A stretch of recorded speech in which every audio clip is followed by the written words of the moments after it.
Welcome to the Real Estate Syndication Show. Whether you are a seasoned investor or building a new real estate business, this is the show for you. Whitney Sewell talks to top experts in the business. Our goal is to help you master real estate syndication. And now your host, Whitney Sewell. This is your daily real estate syndication show. I'm your host, Whitney Sewell. Today, our guest is John Manus. Thanks for being on the show, John. Thanks, Whitney. Appreciate having me. Yeah, I'm honored to have you on the show. Just from reading the short bio I have, you're going to be a great guest, I know. But John is the owner of $100 million worth of self-storage, 14-year veteran of the self-storage industry. He's a frequent speaker and author of local, state, and national self-storage industry topics. And John, thank you again for your time. Give us a little more than that. Tell us a little more about maybe how you got into this industry. Did you start with self-storage, or maybe you can go a little further back than that and how you got into this thing we call, real estate? So I actually started my career in retail, and I always say like the Walmarts and Kmarts of the world, even though I never worked for either of them. And I spent 17 years in that environment and just got burnt out on it. And I worked my way up to district and regional manager in that environment and wanted something different. So I started to apply to multi-store leadership in space like warehousing, multifamily, and I applied to this job as a district manager of self-storage with this little tiny self-storage company called Uncle Bob's Self-Storage, which is now Life Storage. They're the fourth largest self-storage company in the United States, and ended up getting the district manager position with them for San Antonio and Austin, Texas, and did so well over a 3-year time frame. They promoted me to regional vice president of the company, and as a reward, they moved me to Buffalo, New York. So, congratulations! Thanks. So I spent like 6.5 years with them, and then networked back into Texas as the COO of the Jenkins organization, which owned and operated 55 self-storage properties. Ran that company for 5 years or so. And then about 3.5 years ago, went out on my own and started buying my own stuff. And here we are 20 properties later, about $110 million worth of self-storage. We've raised over $35 million worth of private equity and still growing. So, that's been my journey: retail to storage to a publicly traded to a private entrepreneurial environment to doing it ourselves. So did I get that right? 35 million raised, 20 properties, and that's in 3.5 years? That's correct. That's impressive. So in the next few minutes, I want you to tell us how we can do the same thing. Okay. Get ready so I don't know if they can see me or not, but I had a really pretty head of hair when I started and I don't now. So be ready to lose all your hair. That's all I can say. All right. So I'd love, so you got in, let's go back 3.5 years ago, and your focus, obviously you were focused on self-storage, you're burnt out of retail, but you had some great experience. You'd worked for some larger companies and you played a big role there and then went out on your own. I guess, tell me a few key things that you learned from the other jobs or even the other asset classes that you were in that were instrumental to being able to move that fast when you started your own business. I think the biggest thing was through the years, I learned how to build teams and how to market not only a company or an asset, but myself as well. And,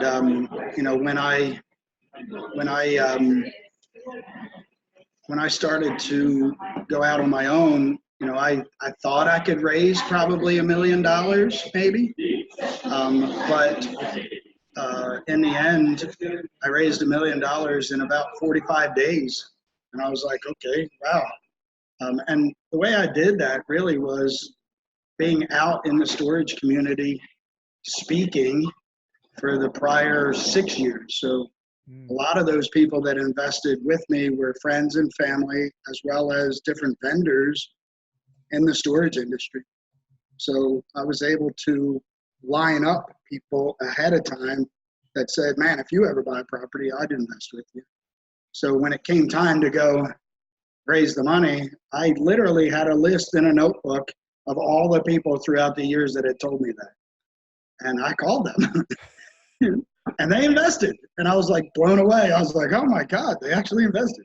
So, Wow. and that started it. And then we started to build a machine internally through different marketing avenues. And, I do a lot of speaking like this on the local, state, and national level.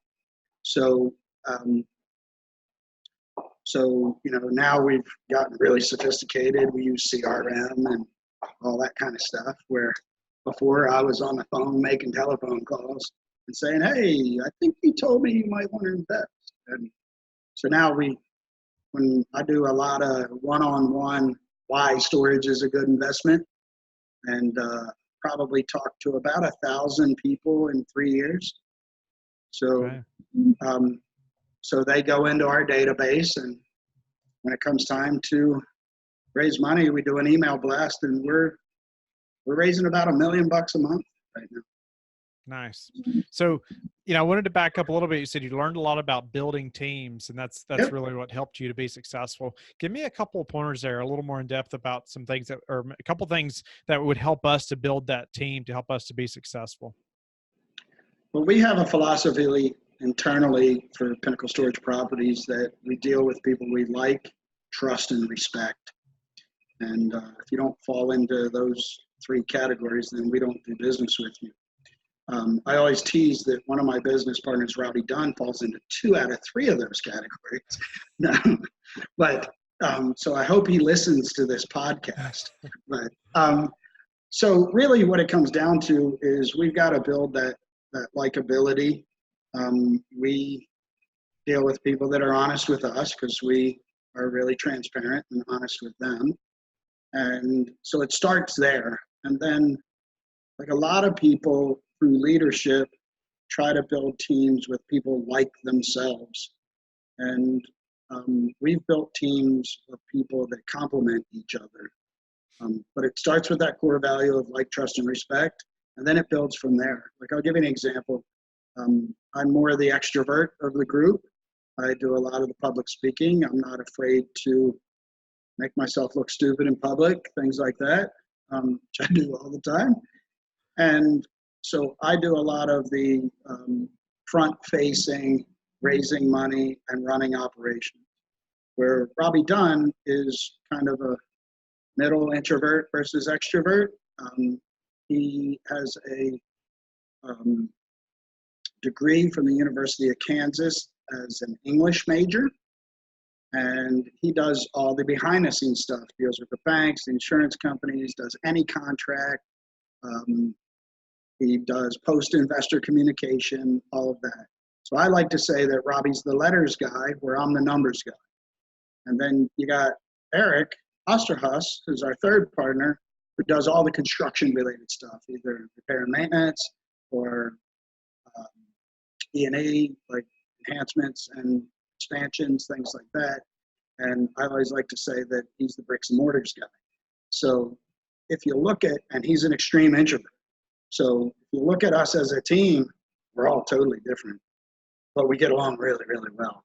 And it makes for probably the best partnership that you can have in a place of business, because there's not one dominant player. Because like the underwriting for us as a company, I do all the underwriting, and the underwriting department reports to me. But I'm a big picture guy. So when we're done, we send it to Eric, because Eric's the detail guy. And he goes through it with a fine-tooth comb and makes sure everything's just as accurate. So when it comes to building teams, a lot of people like to just deal with people that are a lot like them. We're not. We build a team of people that are very diverse. Smart, very smart. Yeah. And you bring different things to the table for sure. So tell me a little about the machine. You said y'all, have a machine now, and I'm sure a lot of that stemmed from the team, and now everybody's contributing to this machine, whether it's ideas about software that you have or the next deal that you're doing. Tell us about creating this machine, and maybe give me a couple aspects that are important about it. So through our management platform, we've managed to have a full-time bookkeeper, full-time operations coordinator, full-time financial analyst, VP of investor relations, 2 DMs, 2 area managers, right, 4 training managers. So therein lies what is part of the machine, the people part of it. But then we've implemented some systems, like we use Zoho, and Kurt Power, who is the VP of investor relations, he sends out all correspondence. So inside Zoho, it allows you to build campaigns by each asset, as well as campaigns by all your investors or potential investors. So like if we want to do a newsletter as a company, we can send it to all investors. Or if we want to give an update on one specific asset, we can send it to just those individuals. But then if we want to raise money for a particular project that is in the future, we can send it to everybody. People that haven't invested as well as people that invested. So nice. We've used technology to help us with that machine. So I don't know if you watch The Prophet or not on television, but he talks a lot about people, processes, and product. We've got a good product. You know, our product of storage is a low risk investment product, and we go in and buy the mom and pop and fix them up and make them pretty for our customers. So the end user product's also good. So now you got to have the people and the process piece of it. And some of that process is not just rules and regulations, but it's also technology that helps with those rules and regulations. Like Pat, who's our operations coordinator, has wrote a 250-page operations manual. And she's working on the training manual that mirrors that now. So now you got the right person in place, you got the right process in place, and now we're going to use technology by creating an intranet to have people to be able to go to it, find whatever they want, keyword search, all that kind of stuff. Nice. And this is all on a shoestring budget at the same time. So wow. It's people, processes, and then hopefully you end up with a really, really good product. Give us a tip on doing something like that on a shoestring budget. Well, when we first started, it was me, Robbie, and Eric. That's just shoestring as a kids. We didn't have anybody helping us.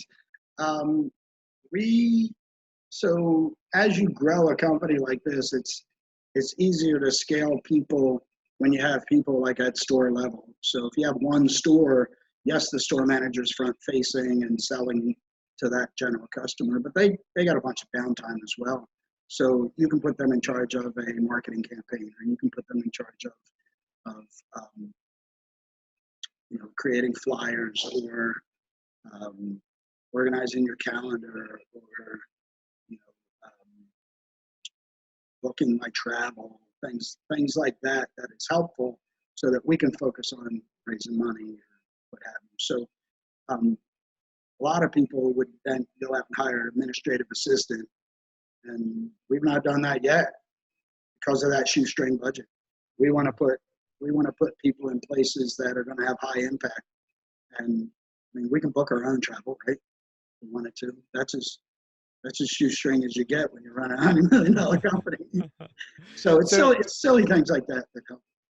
So, I'd love to hear your response to about why self-storage is the way to go. I know you're giving that to many talks but I would love to hear that. And maybe we talk about a recent deal as well.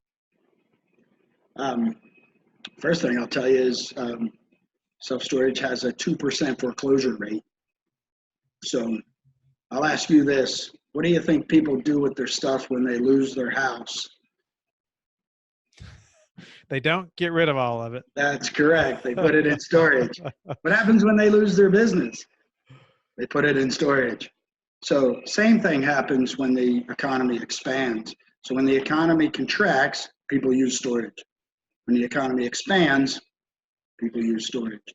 So in the 14 years that I've been in storage, they've had one down year, and that was 2008 to 2009. And if you look at it from how many self-storage properties there are in the United States, which is around 57,000 self-storage properties, only about 2% of those go foreclosure in a given time. I've only known 3 of them go foreclosure out of the 2,000 or 3,000 I've been associated with in 15 years. So if you look at it from that standpoint, It's one of the safest investments because of what the human behavior behind it is. And that is, people want to keep grandma's dresser. People want to keep, mom's pictures and all that kind of stuff. So what they do is they put it in storage. And that helps our business. Outside of that, if you're an investor, it has an awesome cash flow to it. And in this environment, you can be very creative in how you structure deals so that you can either get small money up front, little bits of money along the way, or big money as you add value in the end. And because of those 55,000 self-storage properties, there's only 12% of them that are publicly traded. There's another 17% that are traded by big money. So only about 30% of them are organized. The other 70% are owned by one-off people.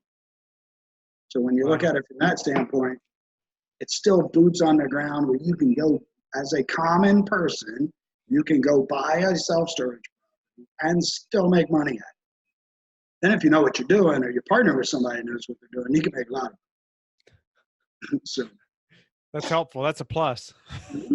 So, can we talk about say a recent deal or most, current deal, or maybe one you all have worked on or just closed recently, and love to hear some details about it, how you found it, and then, maybe how you structured that deal. So as I mentioned, I do a lot of speaking, local, state, national type of stuff. So we find a lot of deals by relationships, period, is we're out there in the forefront building those relationships. So we get first looks or off-market deals a couple times a week, literally. We've probably underwritten 250 deals in the last 12 months. And of those 250, 100 of them are probably off-market or first looks through the relationships that we have. So even though it might go on the market, we get a 2 or 3 week head start on it. So how we find them is very creative. We call ourselves grinders. We're always out there grinding. We're always doing things like this podcast in order to get our name out there, so that when somebody's listening to this in Savannah, Georgia, and they're like, all right, well, who do I call to sell my property? They can call me. and I'll underwrite it. And one of the things we do is we give a fair price. So that's how we find them. Current deal, we have probably 10 deals in the pipeline right now that we just made a few offers a couple weeks ago, and we're getting ready to make a couple more offers. We recently just raised $15 million of private equity that is not part of the 35 that we've already raised. So once we place that, we'll be able to probably double in size in the next 6 months or so. Those deals consist of one conversion project here in Texas that a guy that's already in storage, he owns 4 self-storage properties, hasn't been able to create that machine of raising money, approached us and said, hey, you want to partner on this deal? We'll be able to split it all up accordingly based on who does what. I say there's 4 parts to a deal: the person that finds it, whoever raises the money, whoever signs on debt, and then whoever runs the property when it's all said and done. That's the 4 pieces of it. And the only one we won't wiggle on is the who runs the property, because we're pretty good at that. So outside of that, we do sign on debt, we do raise money, and we do find deals. But if somebody finds a deal and doesn't know how to get it done, we know how to get it done. So they come to us and say, can you help me raise money? And we'll give you X piece of it, or can you sign on debt? And we'll give you X piece of it. And I always say, well, sure, as long as I get to manage it. So, and that's how we've been able to grow so fast, is we're creative. We are grinders. We build relationships all the time.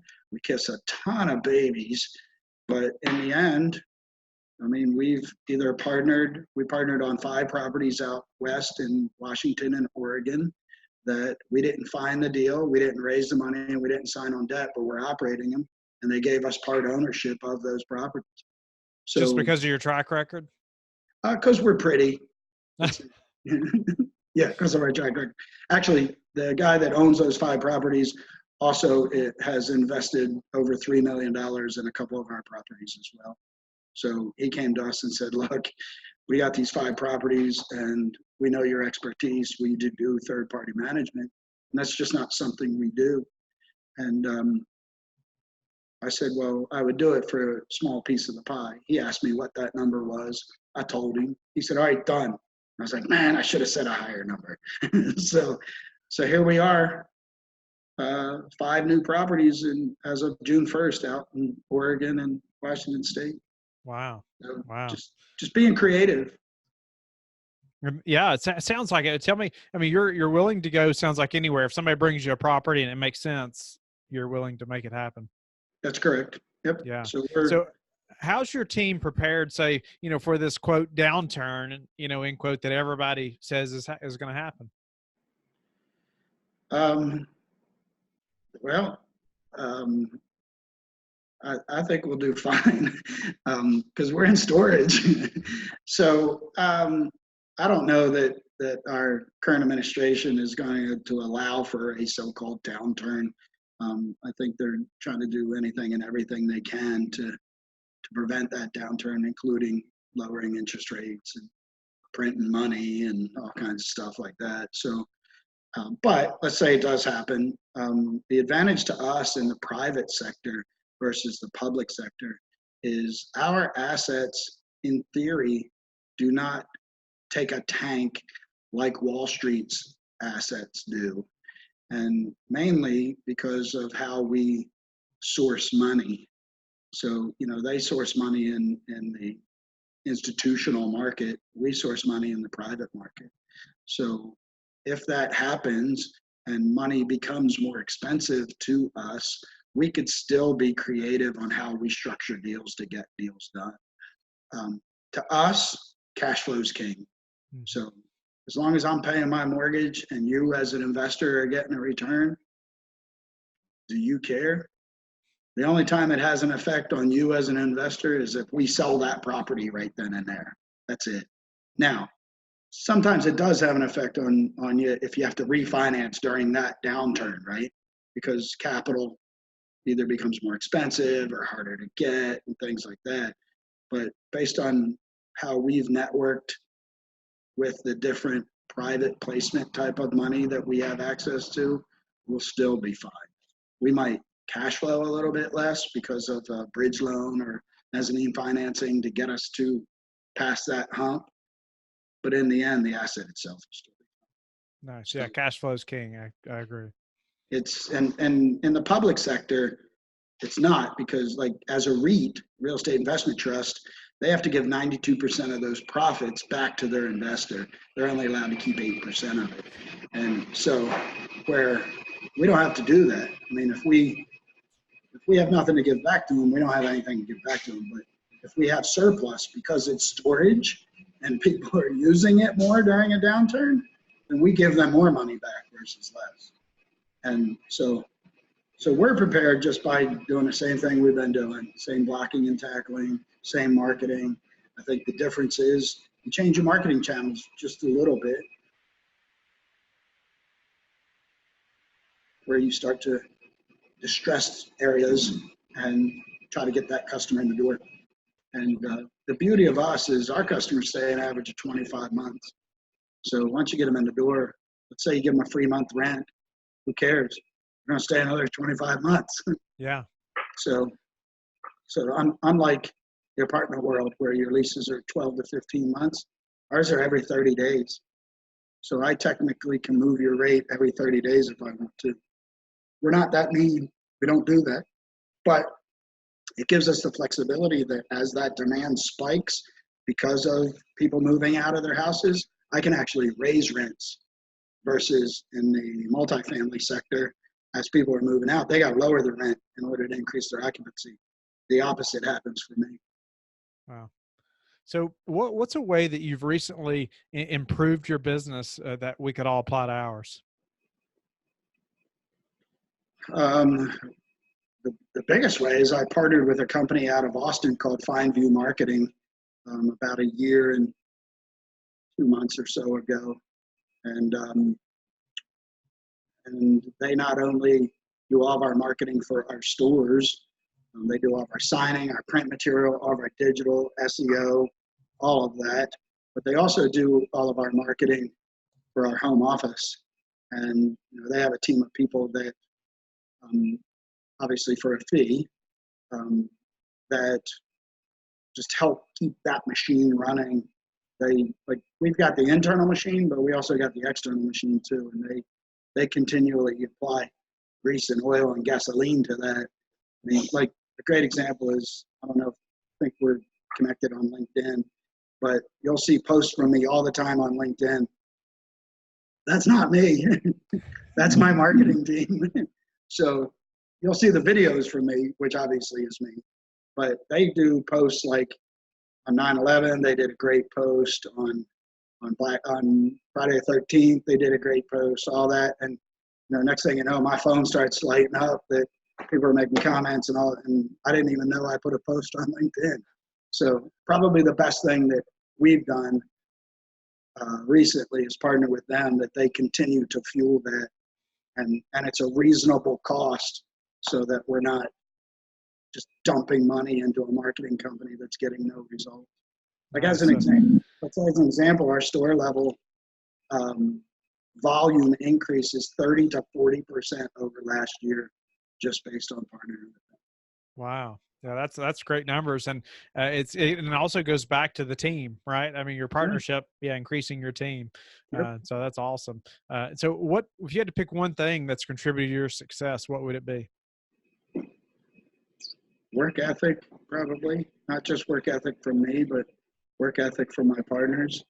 It's interesting because when Robbie asked me to be partners with him years ago, I was hesitant. We actually signed a partnership agreement that allowed me to do business with 12 other people and him with 6 other people. Some of those people on my list are Eric Osterhaus, who's our partner now, Christine Alvino, who owns Fineview Marketing. There's a couple different people on that list that are our partners now.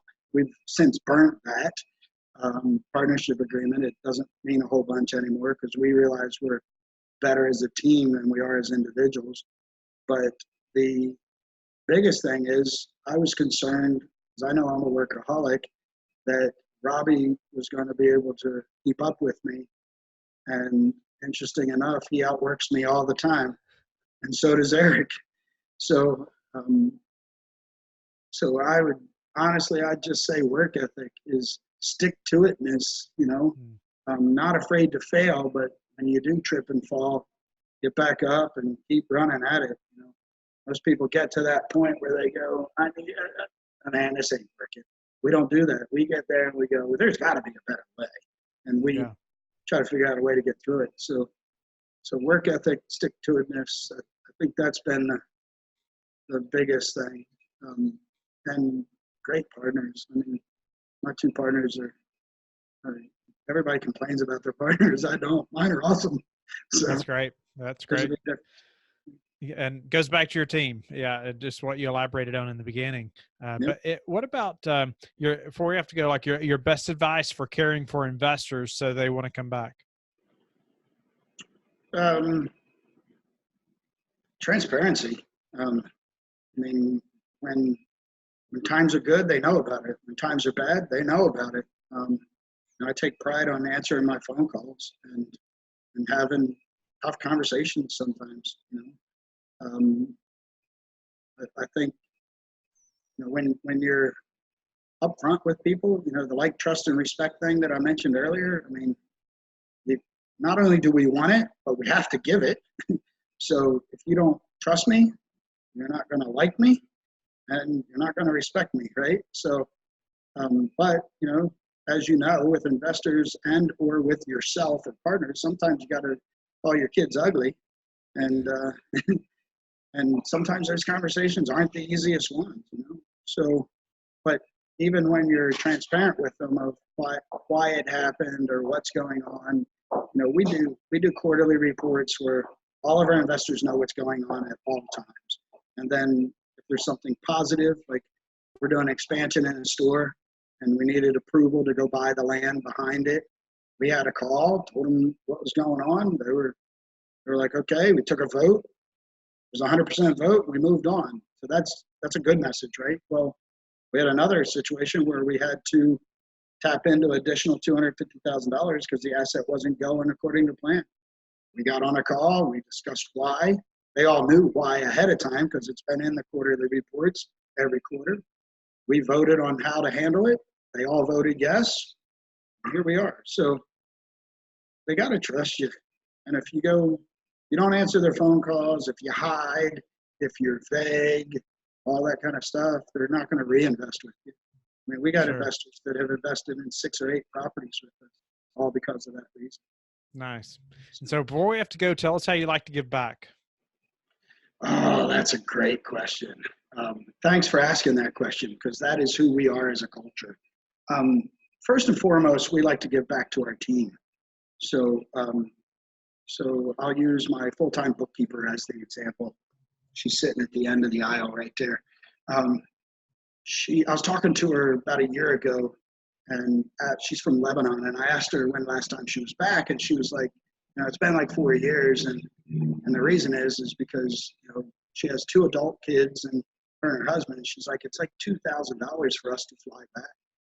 So I stuck that in the back of my head, and I said, when I got with Robbie and Eric on doing a deal, I said, I would like to surprise Rania and cut her an $8,000 check out of one of our next deals and make her a plaque that has the country of Lebanon on it and an airplane and all this cool stuff and frame it and buy her 4 tickets to go back home. And that's how we like to give back is if you're going to bust your butt for us, we're going to do that in return. We've helped our team fix their credit through teaching them financial literacy. We've helped them through incentivizing them in different ways to give back to them, through doing deals, teaching them how to do deals like we do. One of the things that got me in trouble in the past is I wanted to do a deal on my own, and my old boss didn't like that. So here I am with my own company.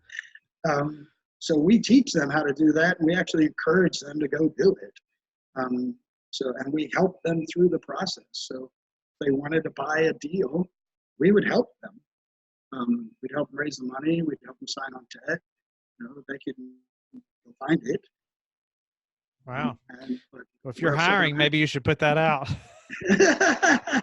So we are hiring, always. So we always look for good people that we like, trust, and respect. So. All right, John. Well, unfortunately, we're out of time, but tell the listeners how they can get in touch with you and learn more about your company. It's John at johnmanes.com is my email address. My cell phone number is 210-818-1496, or you can go to pinnaclestorageproperties.com. Thank you for listening to the Real Estate Syndication Show, brought to you by Life Bridge Capital. Life Bridge Capital works with investors nationwide to invest in real estate, while also donating 50% of its profits to assist parents who are committing to adoption. Life Bridge Capital, making a difference, one investor and one child at a time. Connect online at www.lifebridgecapital.com for free material and videos to further your success.